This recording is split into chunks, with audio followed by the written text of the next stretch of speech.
بسم اللہ الرحمن الرحیم۔ وائس ایٹ آر اے کے معزز ناظرین، السلام علیکم۔ ناظرین، کیسے ایک انسان کو اس کی اپنی خواہش نے موت کے منہ میں ڈال دیا۔ حضرت سلیمان علیہ السلام کا دور تھا، ہر چیز پر جناب حضرت سلیمان علیہ السلام کی حکومت تھی۔ کہیں جانا چاہتے تو ہوا کو حکم دیتے، وہ پل کے پل میں منزل مقصود پہ پہنچا دیتی۔ پانی تلاش کرنے کی ذمہ داری ہدہد پرندے کی تھی۔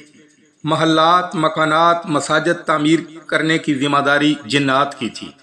پانی بھی آپ کے زیر تسلط تھا، الغرض کے ہر شے پر آپ کی حکومت تھی۔ ناظرین، آپ ہر جانور کی زبان سمجھتے اور اس سے اپنی زبان میں گفتگو کر کے سمجھا لیتے۔ ناظرین، یہی ہماری آج کی ویڈیو کا موضوع ہوگا۔ ویڈیو میں آگے بڑھنے سے پہلے اگر آپ ہمارے چینل وائس ایٹ آر اے پر نئے ہیں تو چینل کو سبسکرائب کریں اور بیل آئیکن کو پریس کریں تاکہ آنے والی مزید ویڈیو آپ تک آسانی سے پہنچ سکے۔ ناظرین، ایک شخص حضرت سلیمان علیہ السلام کی خدمت میں حاضر ہوا اور عجیب سی آرزو کا اظہار کیا کہ مجھے جانوروں کی بولیاں سکھا دیں، میں جانوروں کی بولیاں سیکھنا چاہتا ہوں۔ حضرت سلیمان علیہ السلام نے اسے بہت سمجھایا کہ جانوروں کی بولیاں نہ سیکھیں، یہ آپ کے لیے نقصان دہ ثابت ہوں گی، لیکن وہ نہ مانا اور بار بار اصرار کرتا رہا کہ میں سیکھنا چاہتا ہوں۔ ناظرین، اس کے بار بار کے اصرار کے بعد حضرت سلیمان علیہ السلام نے اس کو جانوروں کی بولیاں سکھا دی۔ وہ بہت خوش ہوا اور جانوروں کی بات سننے لگا۔ جانور آپس میں کوئی بات کریں تو اسے سمجھ آ جاتی۔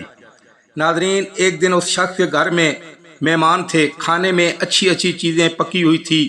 ناظرین، دعوت طعام کے بعد جب دسترخوان باہر جھاڑا گیا تو بچے ہوئے کھانے کے ٹکڑوں پر مرغ اور کتا دونوں لپکے، لیکن مرغ نے تیز تیز سارے ٹکڑے چن لیے۔ ناظرین، کتا مرغ کی طرف بھونکنے لگا۔ بظاہر تو وہ کتے کا بھونکنا تھا، لیکن مالک سمجھ سکتا تھا کہ کتا مرغ سے کیا کہہ رہا ہے۔ اصل میں کتے نے مرغ سے کہا کہ اس میں میرا بھی رزق تھا، تو سارا دن گلیوں میں گھوم کر بھی کچھ نہ کچھ کھا لیتا ہے، میں تو صرف مالک کے دروازے پر پڑا رہتا ہوں، اس دسترخوان سے بچے ہوئے ٹکڑے یہ میرا رزق تھا۔ ناظرین، اس پر مرغ نے کہا کہ فکر نہ کرو، کل مالک کا بیل مر جائے گا اور آپ کو کھانے کے لیے بہت کچھ ہڈیاں اور گوشت ملے گا، وہ میرے کام کا نہیں ہوگا، آپ نے ہی کھانا ہے۔ مالک یہ ساری گفتگو سن رہا تھا، اس نے فوراً اپنے بیل کو فروخت کر دیا اور بیل کے مرنے کے نقصان سے اپنے آپ کو بچا لیا۔ ناظرین، اگلے دن کتا اور مرغ پھر آمنے سامنے تھے اور آپس میں گفتگو کر رہے تھے کہ مالک سن رہا تھا۔ کتے نے سوال کیا کہ مالک کا تو بیل نہیں مرا، وہ تو ادھر ہے ہی نہیں، اس نے بیچ دیا ہے۔ اس پر مرغ نے کہا مالک نے ہماری گفتگو سن لی ہے، وہ چالاک نکلا، اس نے بیل بیچ دیا، مگر تم فکر نہ کرو، کل اس کا گھوڑا مرے گا، اس کا سب کچھ تو ہی کھانا۔ مالک نے یہ بات بھی سن لی اور اگلے دن اس نے گھوڑا بھی فروخت کر دیا۔ گھوڑے نے جہاں مرنا ہوگا وہاں مر گیا ہوگا، لیکن وہ شخص نقصان سے بچ گیا۔ ناظرین، وہ شخص بظاہر بہت خوش تھا کہ اس نے اپنی ذہانت سے اپنے آپ کو نقصان سے بچا لیا ہے۔ ناظرین، اگلے دن وہ پھر گھر کے باہر بیٹھا ہوا تھا کہ مرغ اور کتے کی گفتگو اس نے پھر سنی۔ ناظرین، اس دفعہ گفتگو مختلف تھی۔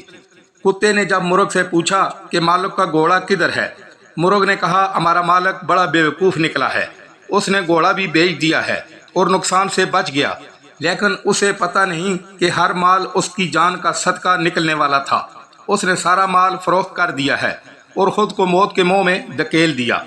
اب کل ہمارا مالک خود مرے گا، اس کی موت پر خوب کھانے پکیں گے، جانور ذبح ہوں گے، مہمان آئیں گے، ہم دونوں کو کھانے کا بہت کچھ ملے گا، اب کوئی چیز اس کو مرنے سے نہیں روک سکتی۔ مالک یہ ساری باتیں سن رہا تھا، اب اس کو جان کے لالے پڑے۔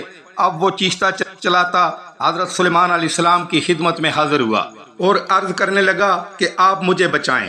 حضرت سلیمان علیہ السلام نے جواب دیا کہ میں آپ کو اسی لیے منع کرتا تھا، اب آپ کو دنیا کی کوئی طاقت نہیں بچا سکتی۔ تو یوں اپنے ہی شوق سے وہ شخص موت کے منہ میں چلا گیا۔ ناظرین، پتہ چلا کہ مال انسان کی جان کا صدقہ ہوتے ہیں اور مال مر جائے تو یہ بلاؤں کو ٹالنے کا سبب بنتے ہیں، جیسا کہ حدیث میں ہے کہ صدقہ بلاؤں کو ٹالتا ہے۔